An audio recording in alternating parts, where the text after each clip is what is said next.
자, 자마 탭으로 넘어가서 강의를 하도록 하겠습니다. 자, 오늘 7일의 창조 그 세 번째 시간인데요. 우리 지난 첫 번째, 두 번째 날에 3일차까지 배웠습니다. 3일차까지. 자, 3일차까지 정리 한번 해봅시다. 정리. 자, 첫째 날 하나님께서 뭘 만드셨다고 했습니까? 천지를 만드시고 그 다음에 가장 중요한 빛을 만드셨습니다.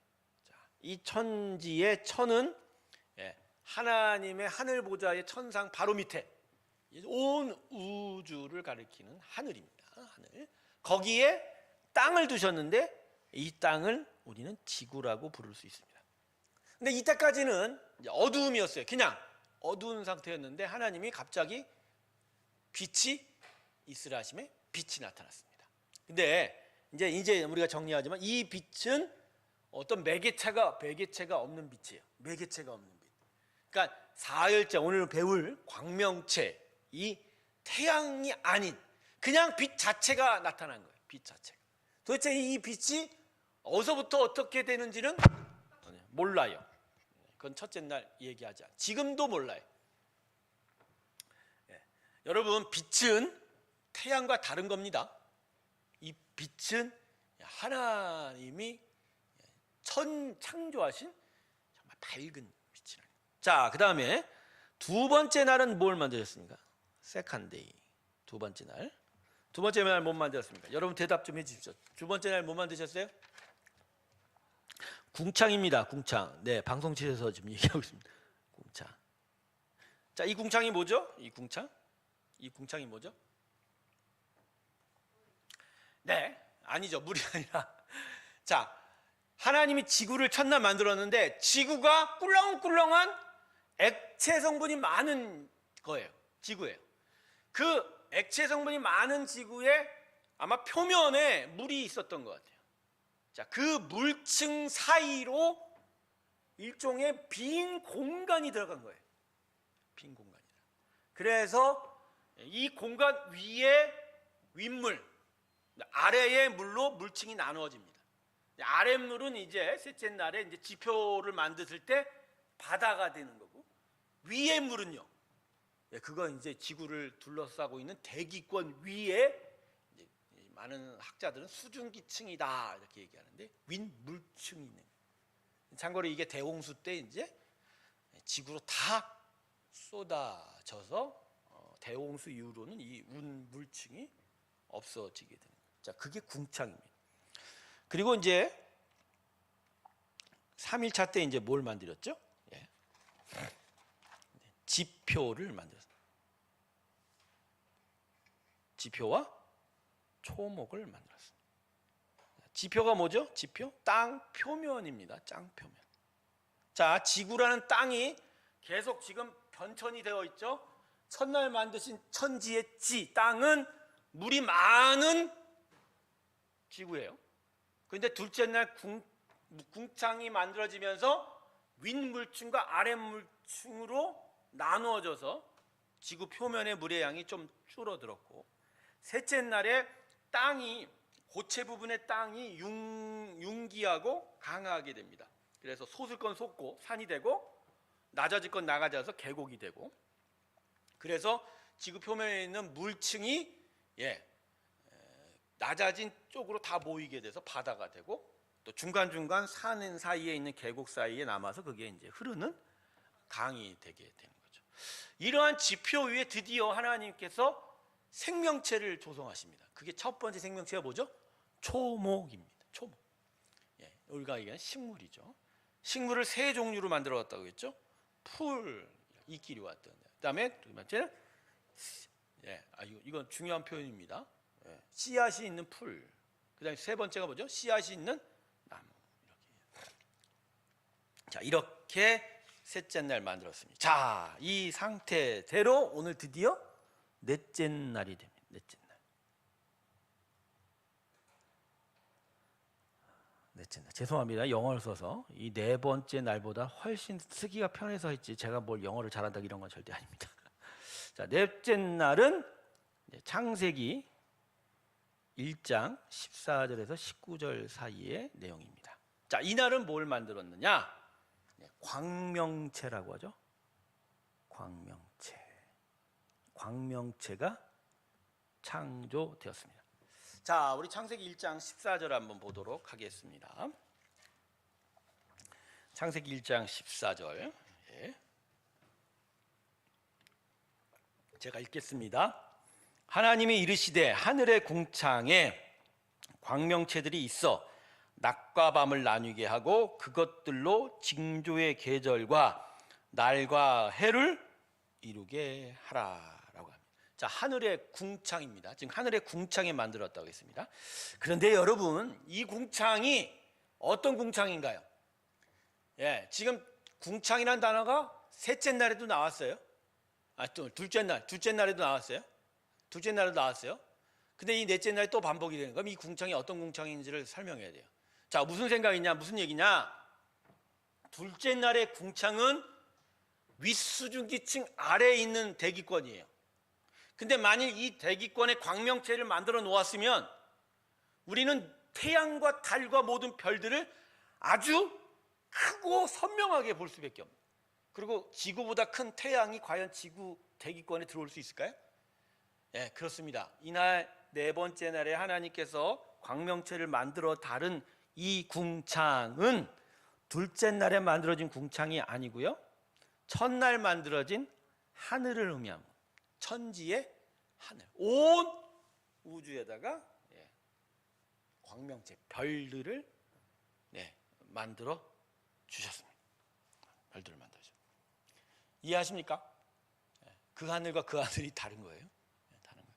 자, 그런데 이 광명체를 만드셨다는데 이게 이제 14절을 보면 낮과 밤이 나뉘게 되는 시작이 된 것이지요.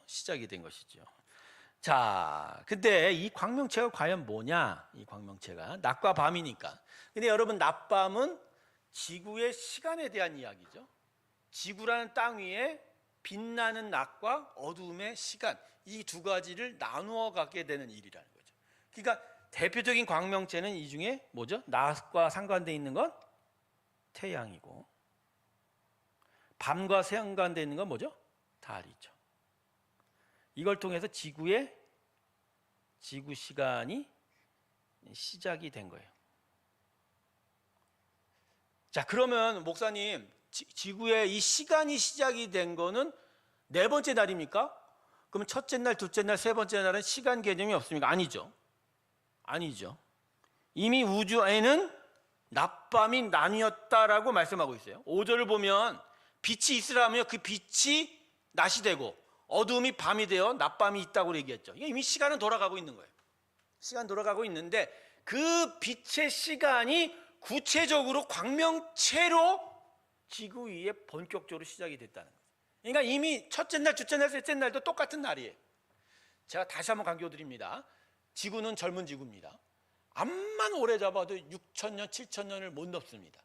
이날 창조하신 이날 데이는 지금 현재의 24시간과 같습니다.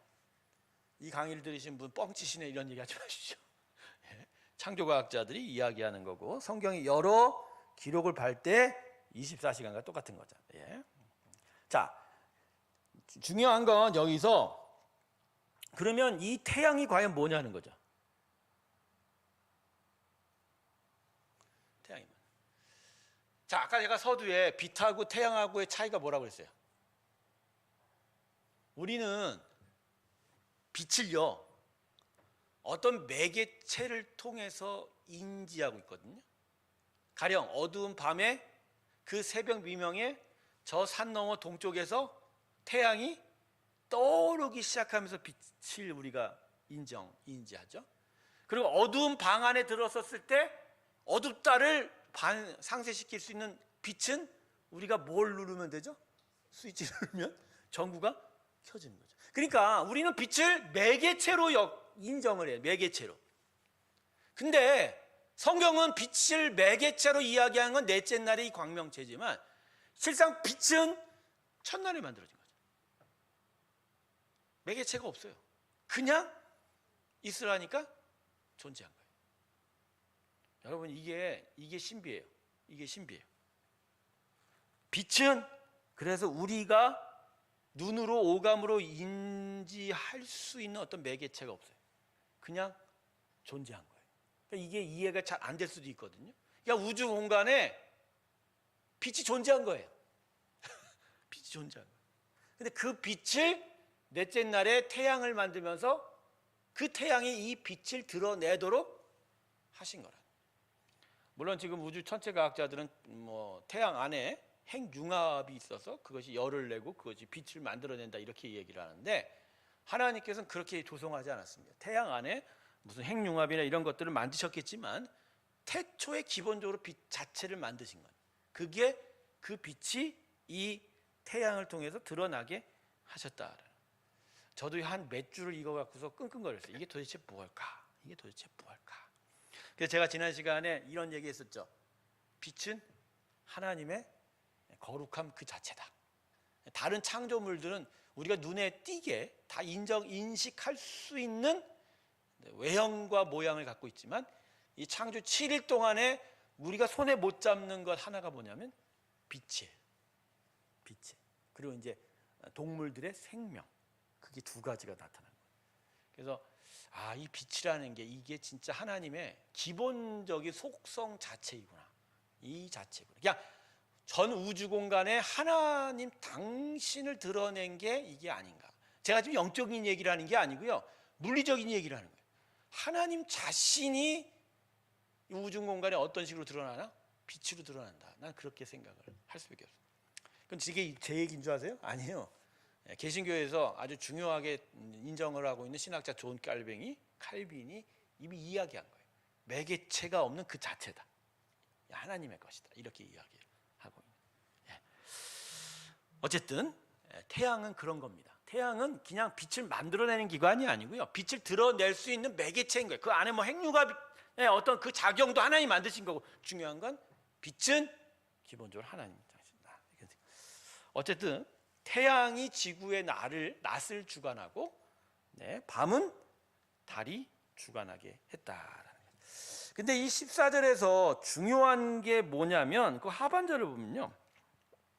하늘의 궁창에 광명체들이 있어 낮과 밤을 나누게 하고, 그 다음에 그것들로 뭘 이루게 한다고요? 징조와 계절과 날과 해를. 자, 여기서 계절과 날과 해는 이해가 돼요. 쉽게. 그죠? 그러니까 태양과 달의 공전 자전의 그 길이 차이, 지구와의 간격 차이로, 그죠? 계절이 바뀌고 날과 해도 바뀌는 거죠. 그런데 그 앞에 가장 중요한 뭘 썼어요? 징조. 영어로 하면 사인입니다. 징조. 여러분 이게 과연 뭘까요? 이 징조는 뭘까요?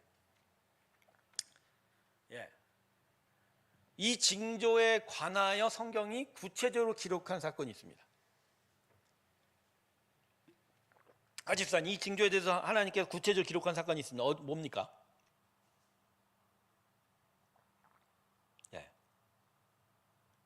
동방박사입니다. 동방박사. 성경 언어로는 메자이죠. 메자이.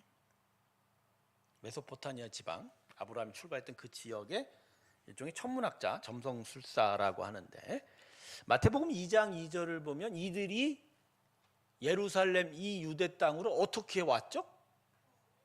별을 보고. 근데 그냥 별을 본 게 아니고 징조예요. 즉 저 하늘에 그 광명체들의 순서와 움직임을 따라 무언가 아주 중요한 일에 대한 하나님의 계시라는 거죠. 그걸 따라 동방 박사들이 어디까지 왔다? 유대 땅으로 왔다. 근데 이걸 가지고 사람들은 하늘에 징조가 있네 그런 얘기를 하는데, 이게 점성술사가들이 이야기하는 그런 미신과 같은 일이 아니고요. 천체 움직임 안에 하나님의 경륜이라는 게 들어가 있는 거죠. 그러니까 뭐 기륭 화복 정도 그런 일이 아니라 전 우주 만물의 움직임들이 이 천체 만물 가운데 있다라는 거죠. 그러니까 여러분, 그래서요, 천체의 움직임은 하나님 당신의 징조입니다. 경륜이 숨겨져 있는 그 부분에 대해서 얘기하고, 근데 이 부분은 이렇게까지만 이해하세요. 예, 이 부분을 성경이 뭐 분명하게 이야기하는 건 아니거든요. 바로 이러한 일도 천체에 숨겨져 있다. 그래서요, 여러분, 이 징조나 해와 계절, 뭐 날에 대한 이 광명체들의 일들을 통해서 우리가 뭘 느끼냐면, 우주라는 건 결국 하나님의 마음이 담겨져 있는 거예요. 그분의 뜻이 담겨져 있는 거예요. 우주 자체는, 이 온 우주 만물 자체는 하나님의 뜻입니다. 할렐루야. 그래서요, 기본적으로 이걸 자연계시라고 하거든요. 신학적으로 자연계시로도 하나님을 알 수 있어요. 하나님을 알 수 있어요. 저는 에덴 동산에서 아담이 온 우주 만물과 지구 동식물들을 보면서 하나님을 찬양했다고, 하나님을 아는 거예요.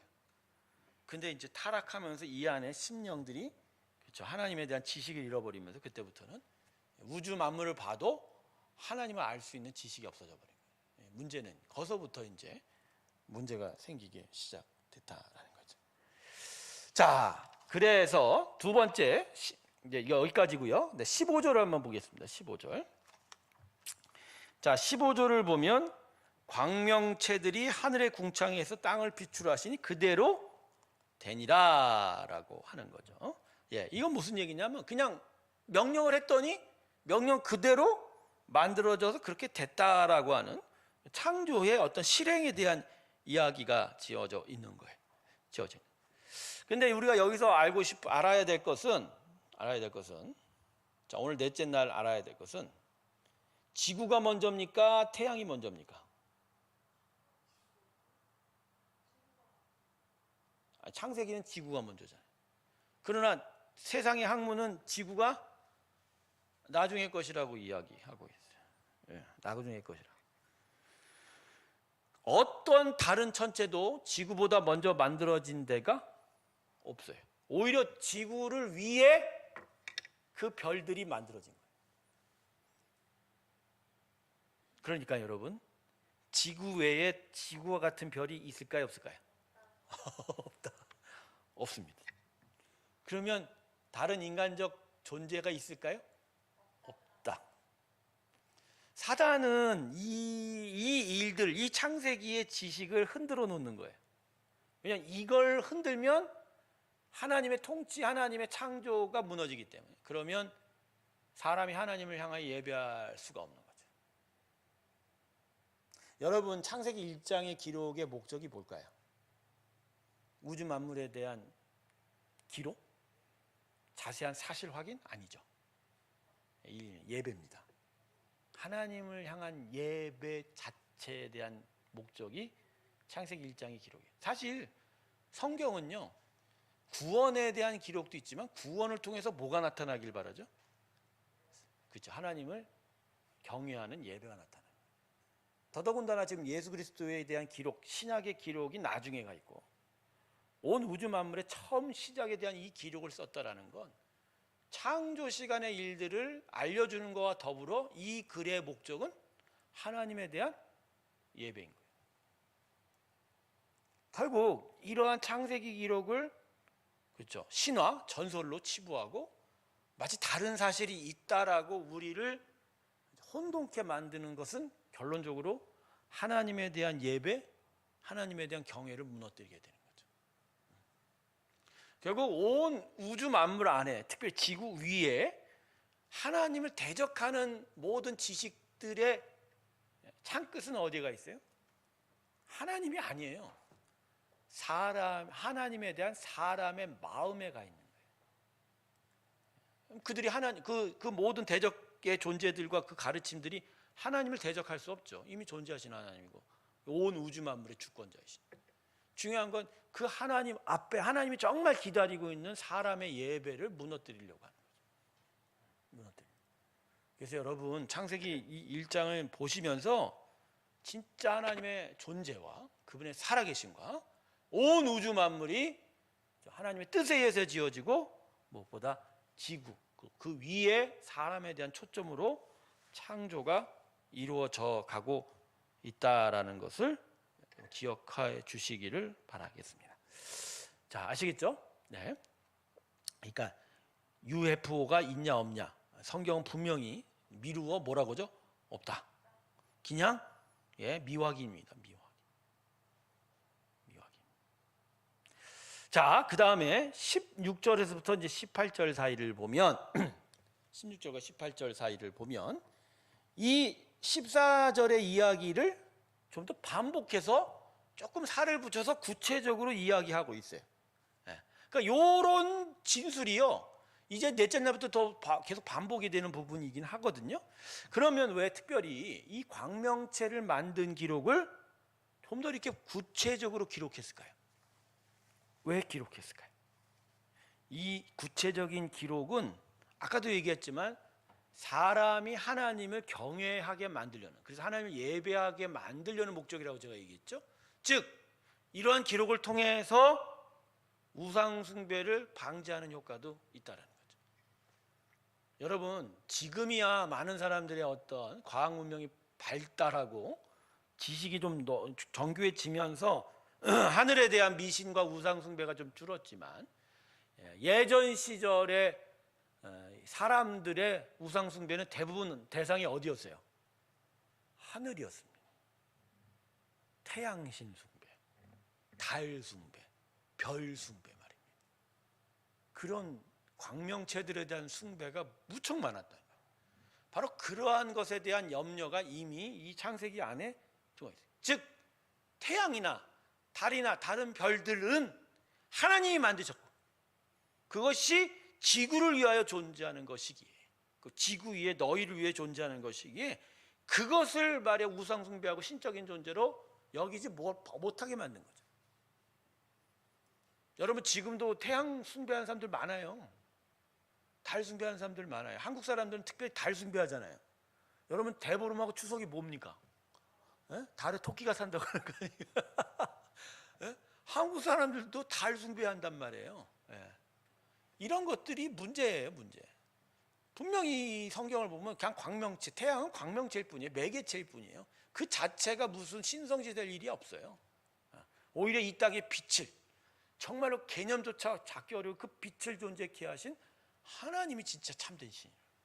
이런 것들을 창세기 기록을 통해서 우리가 배워볼 수 있게 되는 것이죠. 자, 여기까지 넷째 날입니다. 넷째 날은 간단하죠. 간단한 건 아닌데 그렇게 별들을 만들어 주셨습니다. 이제 다섯째 날입니다. 다섯째 날. 창조가 좀 더 가속화됩니다. 다섯째 날은 창세기 1장 20절부터 23절입니다. 이날 뭘 만들었습니까? 이날 쉽게 얘기해서 어류, 물고기와 하늘을 나는 조류가 창조되었습니다. 어류와 조류 창조. 어류와. 자, 20절 한번 봅시다. 20절을 보면 이렇게 기록합니다. 하나님이 이르시되 물들은 생물을 번성하게 하라. 땅이 하늘의 궁창에는 새가 나르라 하시고. 자, 이 두 가지예요. 지금 이제 물고기 만들어라, 새가 날아라, 이렇게 이야기를 하는데, 첫 번째 물고기 봅시다. 어류를 어떤 식으로 표현하고 있어요? 하나님께서 물의 생물이죠. 근데 이 물의 이 생물이라는 표현이요, 호흡하는, 움직이는 것이라는 의미가 있거든요. 호흡하는, 움직이는 것. 호흡하는, 움직이는 것. 이 움직이는 것도 이제 헤엄치다의 그런 의미거든요. 그러니까 기본적으로 물 안에서 호흡하는 존재, 이걸 어류라고 하는 거예요. 그 다음에 땅 위에 뭐가 나르나? 새가 나르라. 근데 여기 궁창은 또 무슨 궁창이에요? 넷째 날에 온 우주의 궁창이 아니라 지구 대기권 말입니다. 물 위층과 물 아래층 사이에 존재하는 대기권. 거기에 뭘 나르라? 새가 나르라고 했는데, 여러분 여기 새가 나르다는 이 새가요, 단어가 우프라는 히브리어예요. 궁창의 새. 즉 그냥 날다, 그러니까 나는 것이에요. 나는 것. 그러니까 이 궁창이, 우리는 한글로 좀 새라고 표현했지만 이 새 안에는 뭐까지 포함되어 있을까요? 예? 예, 익룡도 있겠죠. 근데 모르겠어요. 그 고생대를 뭐 연구하는 그런 사람들 보면 익룡이 하늘을 제대로 못 날았을 것이다 얘기하는 사람도 꽤 많아요. 왜냐하면 자기 자신의 무게가 과연 날개가 일어났을까 좀 궁금하죠. 여기는요 벌까지 포함합니다. 벌, 비, 곤충까지 포함한 개념이 이 새입니다. 새.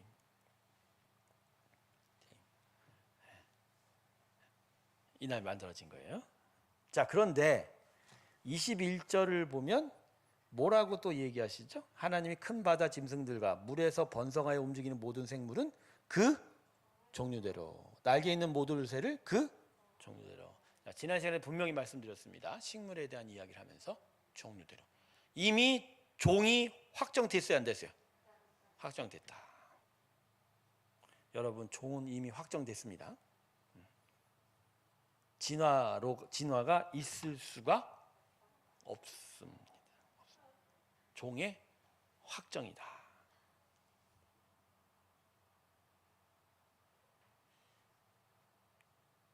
왜 그래? 종의 확정입니다. 추워서 그런 거야? 그러면 종의 확정입니다. 하나님께서 모든 종을 이미 확정하셨습니다. 근데 두 번째 이 22절을 보면 더 중요한 게 있어요. 이 다섯째 날에 있던 게 하나님이 그들에게 뭘 주셨다고요? 복을 주셨다. 자, 이제까지 창조의 날들이 계속되면서 복을 주셨다라는 언급이 없어요. 이제 이 다섯째 날, 여섯째 날에 있는데 이 다섯째 날 그 생물들에게 뭘 주셨다고요? 복을 주십니다. 그런데 그 복은 무슨 복이죠? 네, 첫 번째 생육, 그 다음에 번성, 충만입니다. 그러니까요, 여러분, 이 어류와 조류가 창조됐을 때요, 그들이 하나님의 복 가운데서 계속 그 개체 수가 늘어날 것도 이미 하나님이 심어주신 거예요. 그게 복이에요. 그러니까 처음에 몇 마리가 만들어졌는지는 뭐 헤아릴 도리가 없죠. 헤아릴 도리가 없죠. 그러나 온 지구 땅의 모든 걸 뒤덮을 정도로 만들어진 건 아닌 것 같아요. 일정 정도의 개체를 만들고 그 개체가 이 복을 받아 계속 생육하고 번성해서 온 땅에 어떻게 된다? 충만하게 되었다. 그러니까 이 지구상의 생물의 영적 DNA, 그 안에 심겨진 하나님의 경향, 그건 뭐죠? 확산입니다. 확산입니다.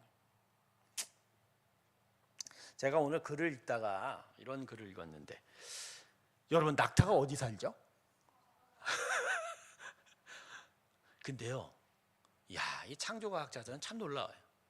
이런 얘기 쓰더라고요. 낙타가 사막을 좋아해서 사막에 있는 게 아니랍니다. 낙타도 무척 물을 좋아한답니다. 그러면 왜 낙타가 사막 같은 데로 들어갔을까? 바로 이 복 때문이랍니다. 생육하고 번성해서 땅에 충만하라 했기에, 그래서 그 충만의 하나님의 명령을 수행한 거래요. 그러니까 낙타는 사막에서 지금 괴로움을 참고 있대요. 근데 참을 수밖에 없는 이유는 뭐라고요? 하나님의 이 복주심의 사명, 이 명령 때문이라는. 제가 이 글을 읽고 이 지구 만물 중에 사람만 불순종이구나. 저 동물들은 하나님 명령에 지금도 순종하고 있는 거예요. 저 물이 없고 비가 없는 저 사막에서 저 낙타들이 그곳까지 퍼져서 그 자리를 지키고 있는 거예요. 고렵고 힘들어도 자신을 향한 하나님의 복주심, 그 사명을 이뤄가라. 근데 누구만 말을 안 들어요? 어떤 존재만? 사람만 말을 안 듣는 거야. 그래서 사람 어떻게 움직여요? 막 괴롭고 힘든 자리에 가서 거기서 충만하게 하는 일에 대한 순종이 아니라 내 등 따시고 내 발 뻗을 수 있는 편안한 곳으로 자꾸 몰려가잖아. 그리고 자기가 편한 대로 몰려가갖고 하나님의 섭리와는 정반대로 가갖고 산다라는 거지. 그게 사람이다. 예. 아, 그렇구나. 이게 충만이 아니라, 사람은 지금 충만이 아니라, 예, 이게 진짜 충만이 아닌 방식으로 살아가고 있는 게 사람이다. 그런 생각을 해보게 되었습니다. 자, 여기서 복주다의 또 다른 개념은 또 하나는 뭐냐면, 우리는 사람에게만 해당되는 게 복인 줄 알았어요. 하나님은 사람 외에도 복을 주신다라는 거죠. 물론 사람에게만큼 주는 건 아니죠. 그러나 오늘 이 창세기 1장 보면요, 사람을 만드실 때도 똑같이 생육하고 번성하여 충만하라 이렇게 말씀하고 있는 거예요. 그러니까 이 지구상에 있는 생물도 하나님의 기대가 있는 거예요. 하나님의 목적이 분명히 있는 거예요. 그래서 그들도 하나님의 거룩한 기대 안에서 잘 살아나가야 돼요. 그러니까 여러분, 이 지구 오염으로 인하여 수많은 하나님의 창조의 종들이 지금 그동안 계속 멸절되어 왔거든요. 여러분, 이건 진짜 하나님이 아파하시는 일이에요. 그 모든 종들마다 하나님이 생명을 주고 각각의 복을 주어 이 땅에서 잘 살아가게 기대하고 있는 그 거룩한 기대가 있는데, 그 기대가 누구 때문에 멈춰진 거예요? 사람 때문에 멈춰진 거예요.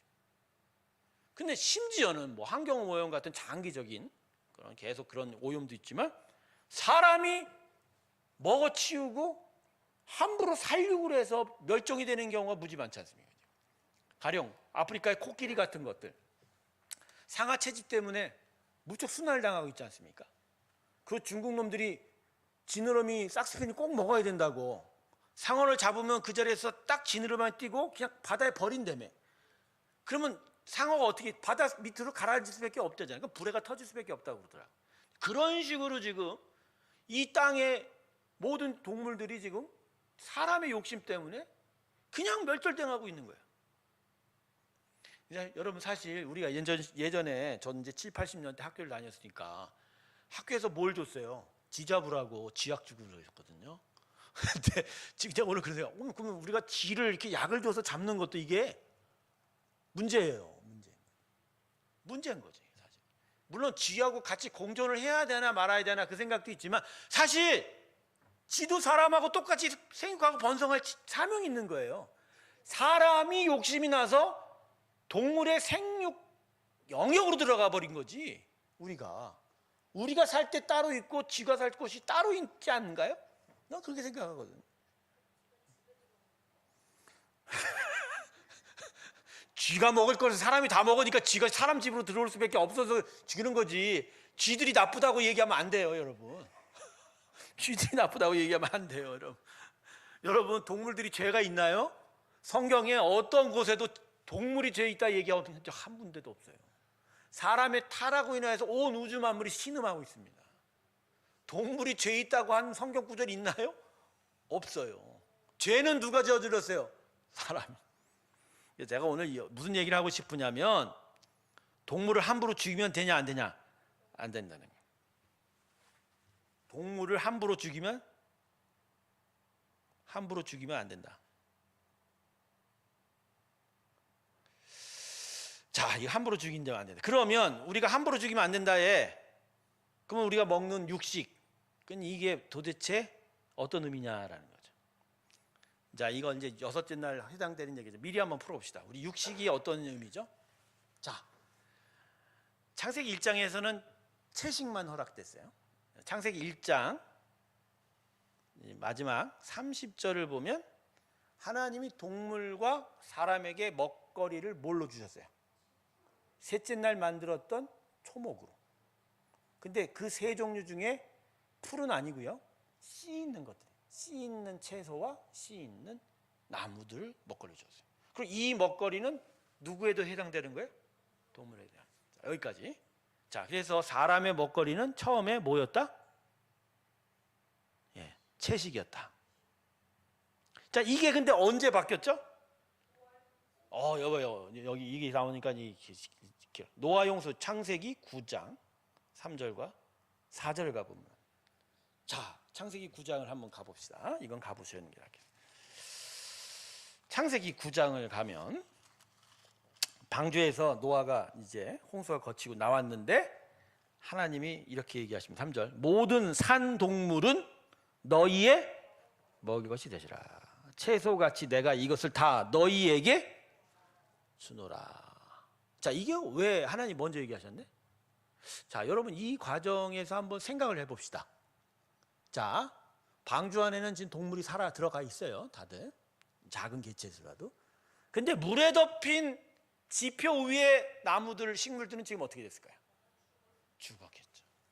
그러니까 당장 지금 노아와 그 가족들은 먹을 게 있어요, 없어요?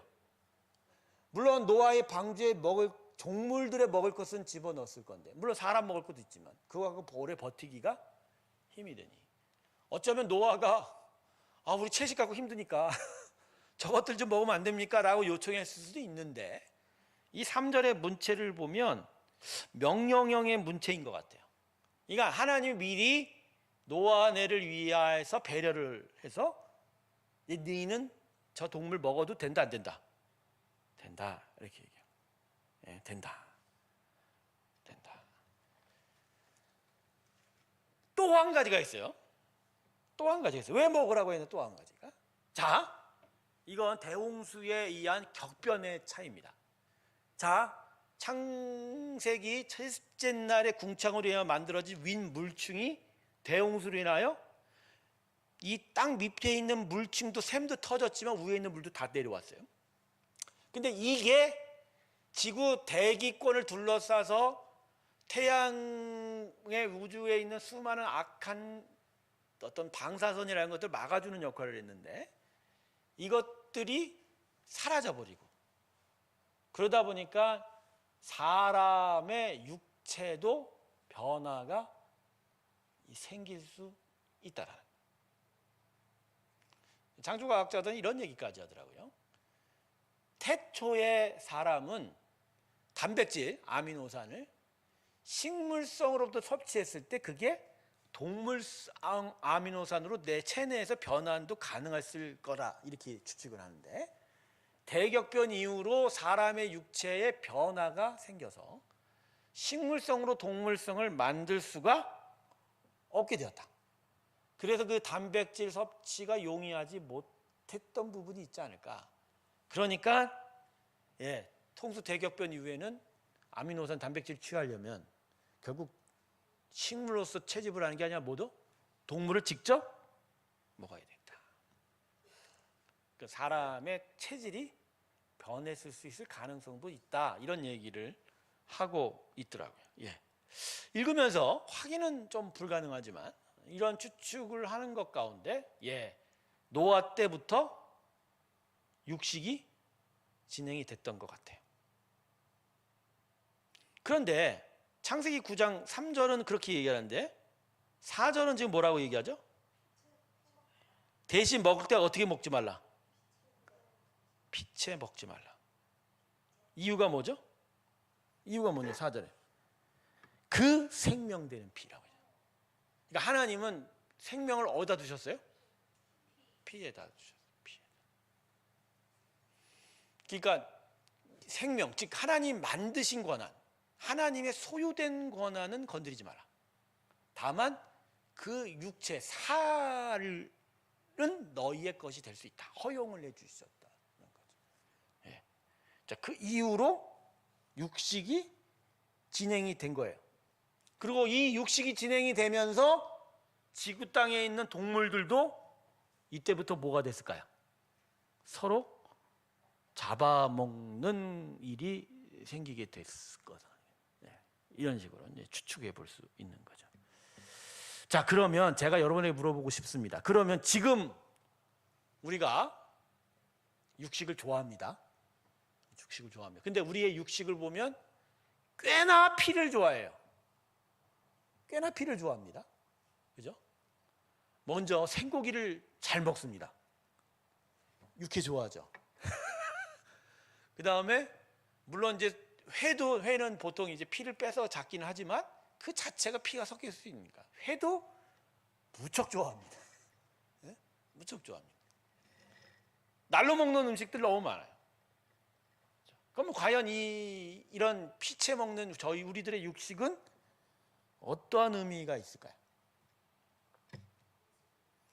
먹어야 될까요? 먹지 말아야 될까요? 에? 왜요? 왜 먹어도 됩니까? 에?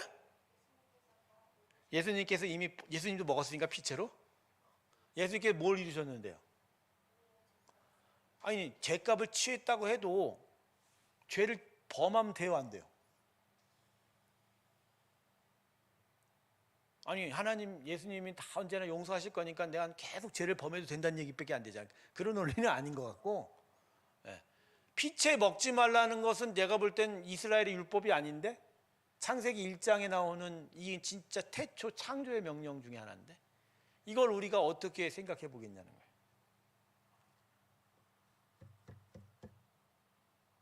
온 지구의 타락, 사람의 타락으로 인하여 육식을 할 수밖에 없는, 또 해야만 하는 인류의 그 잘못된 그 모든 죄악된 일들에 대한 이야기거든. 그럼 이것이 그죠? 이것은 이제 이게 분명히 잘못된 것이라는 걸 알고 있는 우리는 이걸 어떻게 해야 되냐는 거예요. 저는 오늘 이거에 대해서 두 가지의 답변을 드리려고 합니다. 첫 번째, 예수님이 오셨다는 건 단지 율법적인 차원에서 다 이루었다라는 개념보단 그분이 오셔서 초점을 맞추는 건 이 창조 세계가 그냥 예수님의 능력으로 이전과 같이 회복이 되는 게 아니잖아요.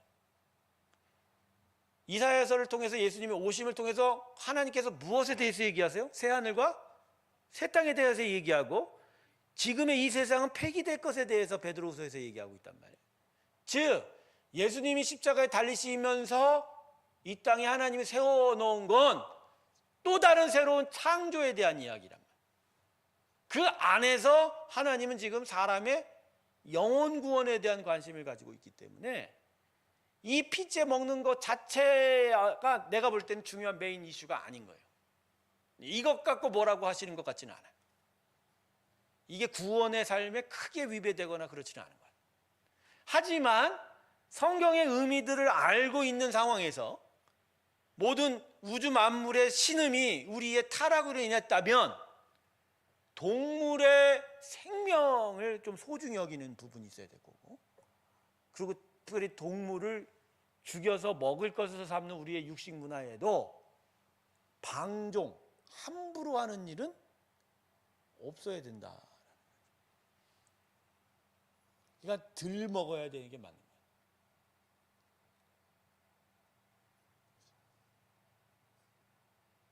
덜 드시기를 바랍니다.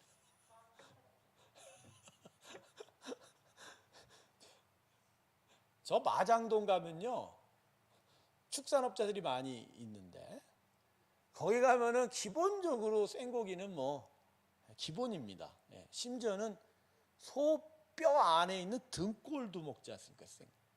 등골이 되게 크리미해서 참기름장에 찍어 먹으면 무척 고소하다고 하지 않습니까? 네, 그런 일들이 창조의 관점에서 보면 이 하나님의 주권에 위배될 수 있는 일들이라는 거죠. 근데 그게 우리의 구원에 관한 중대한 이슈는 아니에요. 하지만 그래서 이제 창조, 이제 생태, 환경신학 이쪽에서는 이야기를 할 수 있는 부분이 되는 거죠. 예. 근데 뭐 율법을 다 이루셨다? 그런 율법이 아닌 우리의 죄에 대한 용서와 완전함을 이루었다는 이런 의미에서 접근하기엔 조금 거리가 있지 않을까 그런 생각을 해보면서 저도 육회 좋아하거든요. 그냥 먹어요. 근데 이 부분을 읽고도 참 마음에 이걸 어떻게 받아들여야 될까 그런 생각을 해보게 됩니다. 해보게 됩니다. 근데 하나님께서 노아의 때 그들의 생존을 위해서 오히려 먼저 육식을 허용하셨던 걸 보면, 그죠? 하나님의 배려, 하나님의 긍휼에 대한 좀 더 깊은 고민이 있어야 될 것 같고, 그러나 그 고민 안에서도 동물의 생명을 함부로 취하는 일들은 자제되어야 되겠다라는 생각이. 그러니까 우리 한국 사람들은 옛날에 이제 날이 더우면 게를 잡아먹었잖아요. 그 게를 어떻게 잡았어요? 왜 때린 줄 아세요? 살이 연해져서 때려먹어. 근데 이게 좋은 건 이게 좋은 게 이게 정말 폭력스러운 일이지 않습니까? 근데 이러한 도축 방법들이, 그러니까 유튜브를 가보면 소나 돼지나 양의 도살 장면들이 있어요. 근데 이 도살 장면이 그렇게 건강하지 않거든. 그러니까 이게 육식을 하는 데에 대한 불가피한 건 있는데, 그 안에 우리가 하나님의 생명을 귀하게 여기지 않는, 함부로 여기는 것에 대한 생각이 있는. 그러니까 소나 개의 어떤 뭐 인격 있고 그런 차원의 얘기 아닌 하나님의 피조물로서 서로 존중해 주는, 그리고 그 피조물에 하나님이 담긴, 그죠? 기대가 있는 거예요. 근데 우리는 이 가축들을 어떤 식으로 길러요? 먹으려고. 그래서 지금 이제 닭들, 한국의 닭들 번호가 있지 않습니까? 계란에. 그래서 대부분의 닭들이 어떤 식으로 길러지고 있어요? 그러니까 우리가 얘기하는 닭장에서 길러지잖아요. 요만한 공간에다가 몇십 마리 집어넣어서 그냥 알만 낳고 살만 디륵디륵 튀게 만드는. 그건 생육하고 번성하고 충만케 되는 게 아니에요. 그건 충만이 아니에요. 감옥이죠, 감옥. 갇혀진 거죠. 그건 충만이 아닌 거거든요. 근데 그런 일들을 우리가 하잖아요. 그런 일들을 우리가 하죠. 그래서 그런 부분에 대한 생각들이 많습니다. 그래서 어쩔 수 없이 동물성 단백질을 섭취할 수밖에 없는 우리의 생존이지만, 하나님이 허용하신 부분은 일정 정도고, 사람은 거기에 너무 목매면 안 되는데, 유튜브 메인 콘텐츠 중에 하나가 먹방이지 않습니까? 근데 해외 사람들도 먹는 음식 찍으면서 거기다가 제목을 뭐라고 쓰는 줄 알아요? 먹방 써요. 한국 사람들을 배워서 아예 고유 명사가 됐어요. 그 외국 사람들도 먹는 걸 찍을 때 그 제목을 뭐라고 해요? 먹방. 근데 그 우리 이제 찌양이라는 분을 내가 비하하는 게 아니라, 그분은 엄청난 대식가지 않습니까?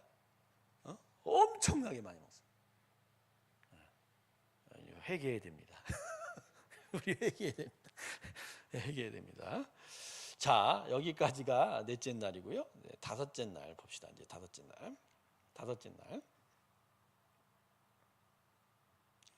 창세기 아니다. 다섯째 날 지금 하고 있죠. 죄송합니다. 얘기하다가 발랐네. 자, 충만하라 이야기고요. 자, 여섯째 날 이제 보겠습니다. 여섯째 날, 죄송합니다. 여섯째 날. 오늘 여섯째 날까지 끝내야 됩니다. 창세기 1장 24절에서 31장입니다. 자, 이날은 뭐 두 가지가 만들어졌어요. 먼저 지상동물과 그다음에 가장 중요한 사람의 창조가 이루어졌습니다. 예, 사람의 창조. 자, 24절을 한번 보겠습니다. 1장 24절을 보면 이제 지상 동물을 만들어 내셨어요. 동물을 만드는 24절 보겠습니다. 하나님이 이르시되 땅은 생물을 그 종류대로 내되 가축과 기는 것과 땅의 짐승을 종류대로 내라 하시니 그대로 되니라. 근데 여기서 중요한 게요, 이 짐승에 대한 것보다 먼저 땅에 대한 이야기를 하죠. 땅에 대한. 자, 지표를 만드시고 지표 위에 식물을 만드신 날이 셋째 날이죠. 그 셋째 날에도 이 땅이 중요한 요소로 제공이 돼요. 자, 다섯째 날 어류를 만들 때 물고기를 만들지 않았어요. 그러니까 물에서 물고기가 번성하게 하라의 의미로 쓰였어요. 그러니까 장소의 의미지 물고기는 하나님이 직접 만들어 놓은 것 같아요. 근데 이 땅은 달라요. 땅은 지금 뭐라고 얘기하세요? 24절? 가축과 기는 것과 땅의 짐승을 종류대로 내라. 너 내놓아라, 이렇게 얘기하시죠. 내놓으라. 자, 이러니까 셋째 날에 땅에 식물을 만든 것과 똑같이 땅에는 하나님이 생명이 연속하여 자랄 수 있고 태어날 수 있는 하나님의 능력이, 생산력이 부여가 된 것 같아요. 예, 땅으로 여기에 생산력이요. 이 앞에서 자꾸만 이제 자꾸만 중얼중얼 하시는데, 생산력. 이 중요합니다. 생산력. 생산력. 이 하나님이 창조에 있어서 중요한 요소 두 가지를 둔 것 같아요. 이 6날을 해보면. 그게 뭐냐면 첫날 만드는 빛입니다. 그리고 셋째 날 조성하신 땅입니다. 이 빛과 땅이 창조에 있어서 아주 중요한 역할을 하고, 그리고 지구에 조성된 생물들의, 식물과 생물들의 연속적인 성장에 지대한 영향을 미치는 것을 이걸 통해 미리로 짐작할 수 있습니다. 그리고 구원의 삶 속에서도 땅에 대한 것을 대단히 비유를 많이 하고 계세요. 그죠? 땅에 대한. 그 농부에 대한 이야기도 꽤 많이 하세요. 씨 뿌리는 농부에 대한 얘기도. 그래서 여러분, 창조 때부터 이미 하나님은 땅에 대한 여러 가지 의미를 많이 가지고 있는 거예요. 그래서 우리가 이 빛과 땅에 대해서 관심이 많아야 돼요. 근데 여기서 이제 잘못 나가면, 아, 그럼 이거 성경도 부동산을 좋아하는구나, 이런 식으로 번져가면 안 돼요. 땅은 계속 생산해내는 생산력에 대한 이야기예요. 빛주 생산력. 그러니까 하나님의 창조를 때 하나님의 성품을 보다 보면 결국 구원도요, 생산성이 중요합니다. 계속된 재생산이 있어야 돼요. 내가 믿었다고 끝나는 게 아니고요. 나라는 구원의 인생을 통해서 뭐가 나타나야 된다? 또 다른 구원의 생명의 역사가 계속 생산이 되어야 돼요. 자, 거기까지 제가 어떤 제 자신의 어떤 묵상을 좀 여러분과 함께 나누어지고요. 중요한 건 땅에 이제 생물을 내놓으셨는데, 땅의 생물이 종류가 어떻게 됩니까?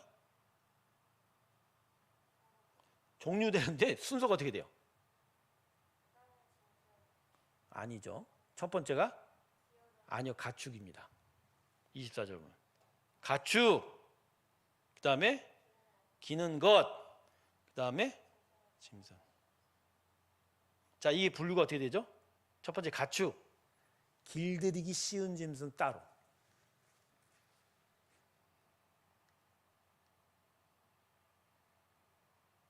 그 다음에 기는 건 못 가요.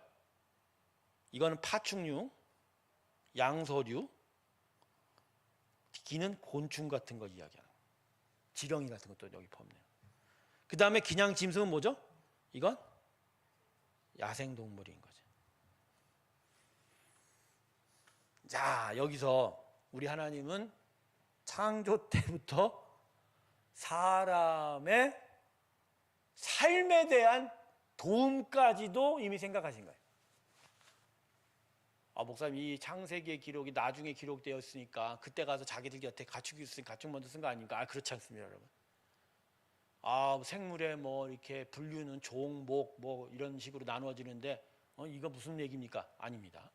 진화론적인 입장에서 그렇게 동물을 분류해놨지, 창세기는 지상의 동물을 세 종류로 크게 분류했습니다.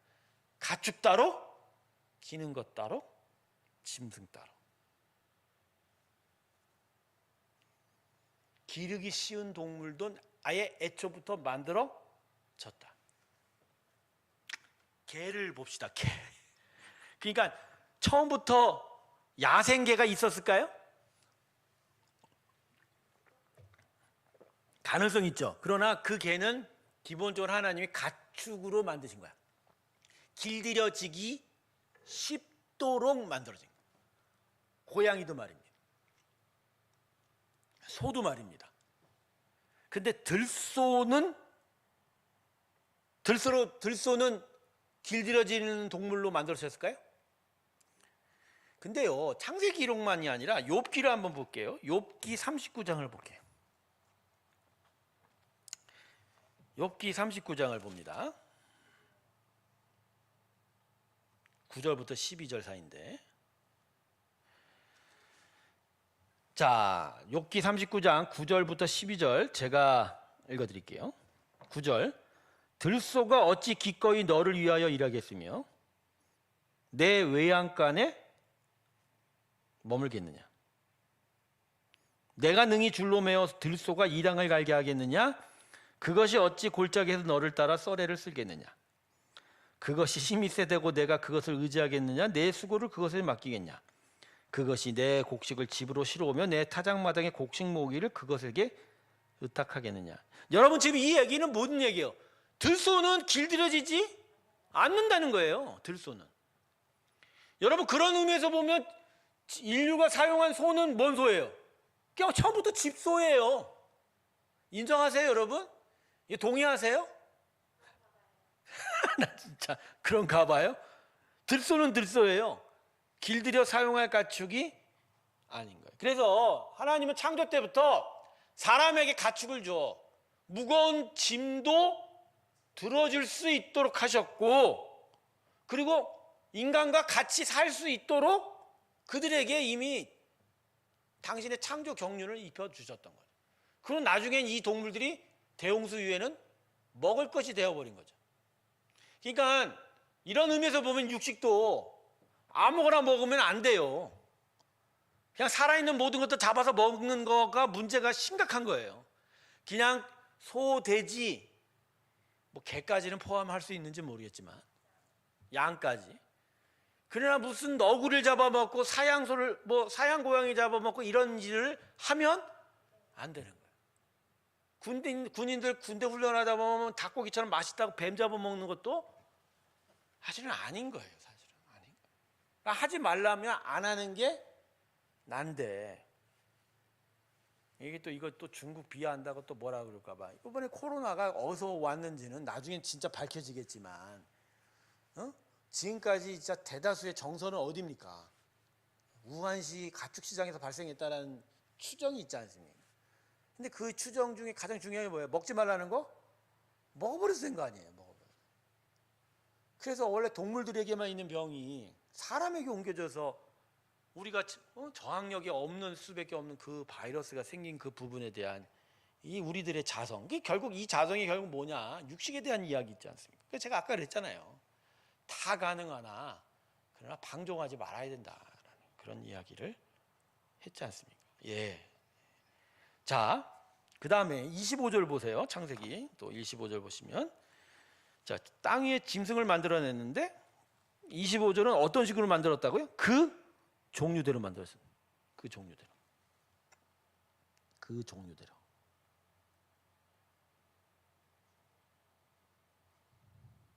그러니까 아까도 또 말씀드린다면 진화는 없다. 진화는 없어요. 제가 이 창세기 1장을 보면요, 진화론이 주장하는 생존 경쟁, 약육강식, 적자 생존이 전혀 없어요. 하나님이 오히려 다 배려해서 먹거리까지도 만들어줬거든요. 그 종류대로 각각이 구별돼서 살 수 있도록 만들어 주셨다. 그러니까 하나님의 전체적 창조 때 이런 진화론적인 모습이 있다 없다? 없어요. 전혀 없어요. 전혀 없어요. 그러니까 진화론이 발붙일 부분이 없는 거예요. 그래서 이사야서 예언을 보면요, 늑대하고 양이 서로 화합하고 친하게 지내는 땅이 온다라고 얘기합니다. 그러니까 구원이라는 건 바로 이 창조의 원형이 회복이 된다는 거예요. 그러니까 여러분, 지금은 늑대나 이리들이 양을 잡아먹지만 새하늘과 새 땅에서는 또다시 원래 만들어진 대로 그 화평한, 그 평강한 평화의 일들이 나타나게 될 거라는 거죠. 사람은 다음 주에 해야 되겠네. 또 문제가 심각합니다. 근데 이제 여기서 진화론에 대한 반론을 한번 제기해 보겠습니다. 여러분, 제가 몇 가지 이제 동물을 예를 들어볼까요? 펭귄. 펭귄은 조류입니까? 육상 동물입니까? 에? 아닌걸요. 그거 지금 그러니까 그런 얘기를 하는 거가 진화론적인 동물의 구분에 길들여져 있는 거예요.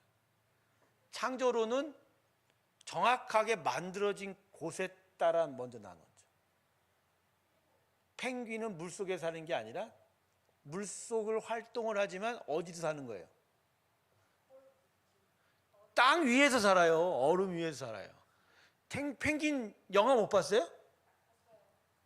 그놈들이 물속을 도망다니기 막 하염자장기지만 결국 어디서 모여서 춤추고 노래해요. 알 낳고. 얼음이 땅인 거예요. 어? 딴 거 묻지 마. 그래서 펭귄은 육상동물이에요. 제가 계속 이야기하는 거에 나중에 결론을 말할게요. 펭귄은 조류가 아니라 육상동물이다. 그러면 타조는?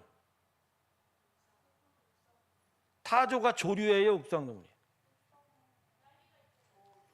조류 아닙니다. 아까 이것도 욥기 한번 볼게요. 욥기 또 나와 있어요. 아까 욥기 아까 39장 13절을 한번 볼게요. 뭐라고 써 있는지 한번 봅시다. 하나님께서 얘기하셨어요. 욥기 39장 13절에 자 13절 보세요. 타조는 즐거이 날개를 치나 학의 깃털과 날개 같겠느냐? 즉 새의 깃털과 날개 같지 않다라는 얘기예요. 지금 타조의 18절 보세요. 그러나 그것이 몸을 떨쳐 뛰어나갈 때는 말과 구이에 탄 자를 우습게 여겨요. 타조가 빠르잖아요. 그러니까 말과 같이 빠르다. 땅 위에서. 그러니까 타조는 날개짓을 해서 나는 동물이에요? 아니면? 그러니까 타조는 조류가 아니라니까. 제가 이 이야기를 하는 건 우리는 진화론적인 생물 분류표에 익숙해서 마치 외양으로 조금 비슷해 보이면 다 그쪽 카테고리를 부르지만 성경은 하나님이 다섯째 날에 만든 건 물에 있으면 어류, 공중에 있으면 조류, 여섯째 날 땅에 만드는 건 짐승, 야생짐 이렇게 분류했다는 거예요.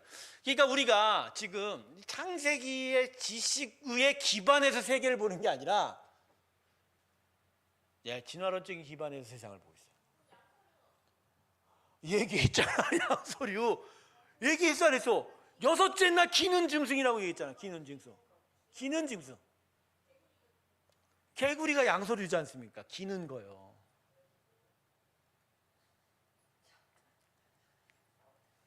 좀 나하고 싸우려고 그러는 거야? 하나 더 나갑시다. 그럼 고래는 뭐예요? 고래는 포유류가 아니라 물고기예요. 물에 사니까. 그러나 물에 사는데 그 생김새와 호흡 방식이 그죠? 물에 가는 폐일 뿐이지. 그걸 가지고 즉 그걸 따라가면 진화론이 되는 거예요, 여러분. 박쥐는요? 조류예요. 포유류로 분류하는 사람들. 그러니까 박쥐 포유류로 분류돼 있어요.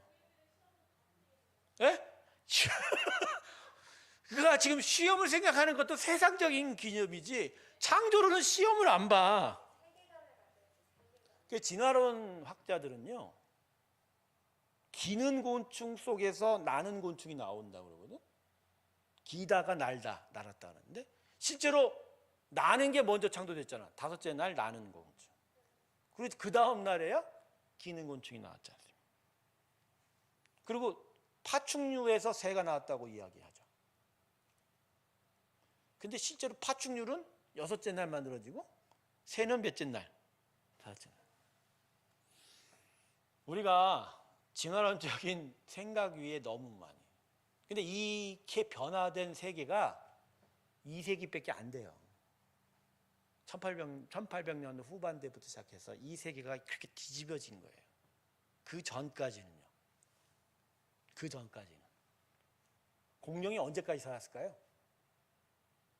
꽤 오랜 시간, 오래전도 아닌 아주 중세까지도 그러니까 공룡이 살았다라는 기록도 있어요. 어디 갔냐고요? 난 모르지. 그래서 여러분, 진화론적인 생각들은 허구예요.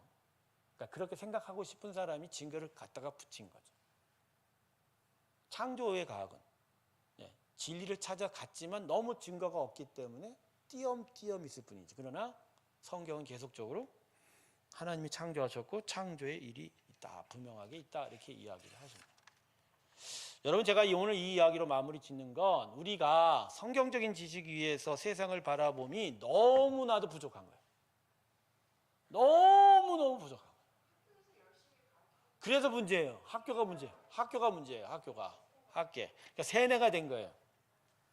그래서 오늘 강의의 또 마지막 결론은 김영우 교수를 빨리 불러야겠다. 불러온다고 못하는 게 아니라 어떻게든지 좀 이렇게 뭔가 새로운 어떤 지식의 분기점들이 좀 우리 가운데 있어야 되지 않을까, 그런 생각을 해보면서 오늘 여기까지 마치고 다음 주에는